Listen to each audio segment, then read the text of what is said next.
কয়েক মিনিট সময়ে মেহমানদের জন্য একটি সুন্দর একটি মজাদার নাস্তা বানিয়ে দেখাবো আপনাদেরকে।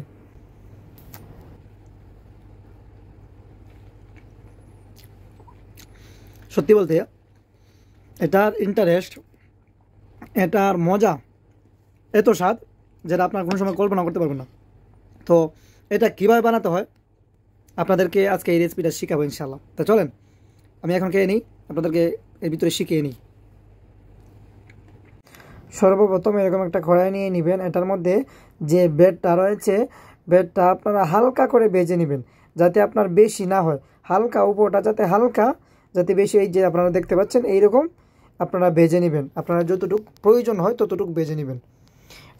আপনারা চাইলে এটার মধ্যে দুধ ঢেলে দিতে পারেন অথবা অন্য কড়াইয়ের মধ্যে রান্না করতে পারেন।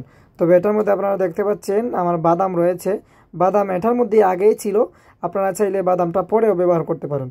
পরবর্তীতে চিনি আপনাদের প্রয়োজন মতো, যারা যতটুকু চিনি খান তাদের প্রয়োজন মতো আপনারা চিনি দেবেন। তবে আমি একটু এত বেশিও খাই না, কমও খাই না, ওই পরিমাণ দিয়েছি। ঠিক আছে, আমাদের চিনি দেওয়া শেষ, আমরা এভাবে নাড়তে থাকবো। ওইদিকে দুধ হতে হতে আমরা এটা চতুর্দিক যে শক্ত সাইড আছে ওই শক্ত সাইডগুলো আমরা কেটে নিব। আপনারা ফ্রেশ দুধের সাথে আপনারা গুঁড়া দুধও অ্যাড করে নেবেন। গুঁড়ো দুধ অ্যাড করলে কি হবে, এটার টেস্ট এবং মজাটাই আলাদা হবে।